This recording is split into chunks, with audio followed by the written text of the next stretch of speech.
Hey traders, Philip Tigerson here from Stock Market Strategy. Before I start, I just want to say that trading involves risk and hard work, so please do your own due diligence before trading real money. Today I'm going to talk about Stochastic.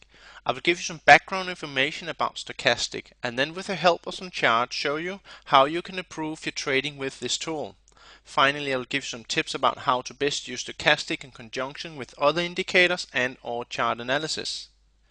If you go to our website www.stock-market-strategy.com, you'll find a tab called Education, Technical Analysis and Stochastic. Here you'll find a written summary including a chart showing you how to use stochastic in trading. This is made to make it easy for you to keep track of the information. You might even print this page out so you can have it in front of you while writing your trading plan or backtesting the ideas shown here. Stochastic was invented by George Lane for more than 50 years ago. It is needless to say that the reason for it still being around is the popularity of this tool. Stochastic is a momentum indicator which tells us how strong or weak the current close is compared to the previous high-low over a set number of bars. So if the close is consistently at the high range, we are seeing a rising stochastic, we are then experiencing buying. If we're seeing consistent closes at the low range, we're seeing a falling stochastic, which means we are experiencing selling. The default settings for stochastic is 14-3-3. Let me just quickly tell you what this means so you know what you're trading. 14 means that stochastic is calculated by using the last 14 bars. 3 symbol is a 3 symbol moving average used to smoothen out the stochastic so you avoid noise and fake signals. And this 3 symbol moving average is a trigger line. So stochastic line, also called the %K, is the white one here. And the trigger line, also called %D, is a purple line. The signal occurs when we have a crossover. Of course, the settings are entirely up to the trader. Traders looking for scalp might use a 7-3-3 setting instead. Like with all indicators, the lower the settings, the more whipsaws. So you have to backtest and forward test to see which setting suits you best. When stochastic is below the trigger line, the momentum is to the downside. And when stochastic is above the trigger line, the momentum is to the upside, however brief this momentum will be. Many traders believe that the overbought and the oversold levels are the main use of stochastic. So stochastic is above 80, many traders will look to go short, and stochastic is below 20, many traders will look to go long. This was not George Lane's idea with the stochastic, because stochastic can stay overbought for a long period of time. You see this here. However, he did believe that the best signals came after hitting these extremes, so he would be looking for this crossover here, and here, and here, and avoid these crossovers.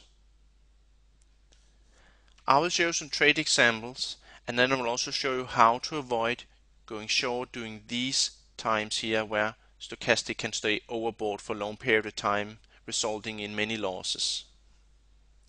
Okay, here's the same chart again, but I want to start fresh so I can emphasize how important it is for you to analyze the stock you're about to trade instead of only focusing on the entries. And if we do analyze this stock, we'll be able to avoid going short here and here, just like I promised you I would show you. So first, if you look at your MA, you see that it's upsloping. So if you have a rule in saying you're only allowed to go long when the MA is upsloping, you would avoid going short here and here, but you would catch these winners down here.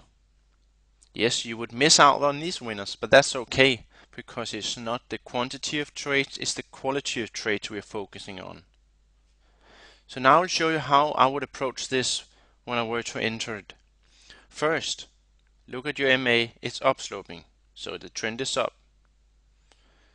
That means I will only take oversold levels. So we'll go and locate those. We got an oversold here, and one here, and a third one here. And third, I'll be looking for crossover, the stochastic crossing up through the trigger line happening here and here and here. Because no indicator is perfect, you have to place your stops accordingly to the chart. So if I enter the trade here, I'll be looking to place my stop underneath last swing pivot low. When my entry is here, I would place it underneath last swing pivot low here. And here it has an equal low with this one over here. So I would place my stop underneath this low over here. Here's another setup using Stochastic, but I've added divergence to the trade. But before showing you the entry, I want to do the analysis. First, I see that the MA is moving down, but suddenly it stalls and moves sideways. Price also oscillates around the MA. This tells me that it's sideways market. That means I can both go long and short. Second, I look for support areas.